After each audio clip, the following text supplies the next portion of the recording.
मतलब ईरान ने साफ साफ ये बता दिया कि जेडी वेंस से बात करने के लिए तैयार है, लेकिन ट्रंप के दामाद जेड कुशनर और ट्रंप के प्रतिनिधि विटकॉफ से बात करने को तैयार नहीं है। अगर जेडी वेंस के साथ बातचीत होगी तो ही कोई रास्ता निकल सकता है।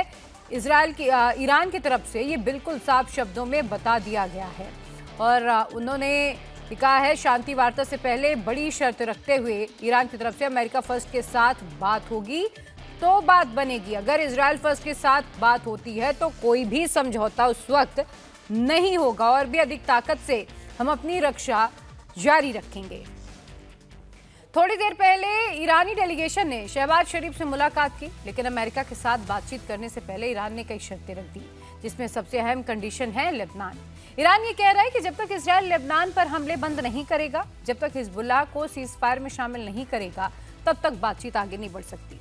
अब सवाल ऐसे में ये उठता है कि क्या इस्लामाबाद पीस टॉक शुरू होने से पहले ही फेल हो जाएगी? समझिए जरा।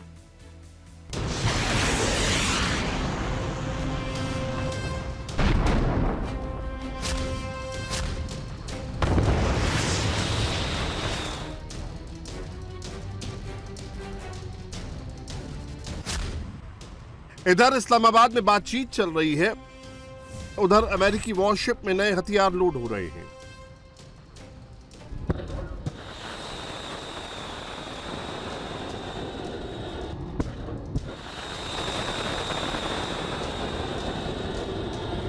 The Navy's gone, the Air Force is gone, all anti-aircraft is gone, the leaders are gone, the whole place is gone. इधर ट्रंप धमकी पर धमकी दे रहे हैं तो उधर चीन ईरान को हथियार पहुंचा रहा है। अमेरिका और ईरान के बीच युद्ध विराम होगा या फिर होगा महासंग्राम?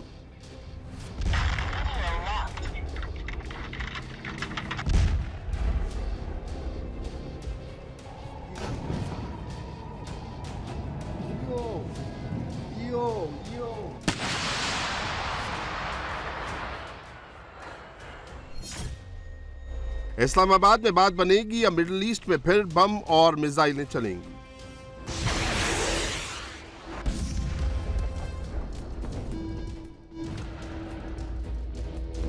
If they're going to try to play us, then they're going to find that the negotiating team is not that receptive. So Iran से लेकर लेबनान तक, गल्फ से लेकर इजराइल तक सीज फायर होगा या फिर फायर?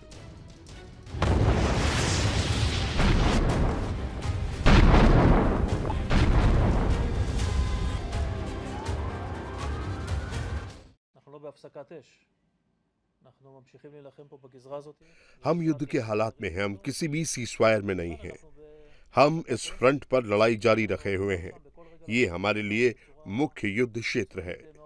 ईरान के मामले में अभी युद्ध विराम है, लेकिन हम किसी भी समय वहां फिर से कार्रवाई शुरू कर सकते हैं और बहुत तेज और भारी तरीके से। पहली तस्वीर देखिए, सूट बूट में एयरपोर्ट पर जेडी वेंस को रिसीव करने पहुंचे ये हैं फील्ड मार्शल कम ब्रोकर आसिम मुनीर और उनके साथ हैं डिप्टी पीएम इशाक डार। अब दूसरी तस्वीर देखिए, वेंस के आने से कुछ घंटे पहले इस्लामाबाद के पास नूर खान एयरबेस पर उतरे ईरानी डेलीगेशन को भी मुनीर ने रिसीव किया था। लेकिन खास बात यह है कि वेंस को मुनीर सूट बूट में वेलकम करने गया, लेकिन ईरानी डेलीगेशन को मिलिट्री यूनिफॉर्म में रिसीव करने पहुंचा। अमेरिका के साथ डील करने इस्लामाबाद पहुंचे ईरानी डेलीगेशन में करीब 70 लोग शामिल हैं, जिसकी अगुवाई ईरानी पार्लियामेंट के स्पीकर मोहम्मद बाघेर गालिबाफ कर रहे हैं और उनके साथ हैं विदेश मंत्री अब्बास अरागची। जबकि अमेरिकी डेलीगेशन में करीब 300 लोग शामिल हैं। जेडी वेंस सबसे मेन है, उनके साथ ट्रंप के स्पेशल दूत स्टीव विटकॉफ और दामाद जेरेड कुशनर हैं।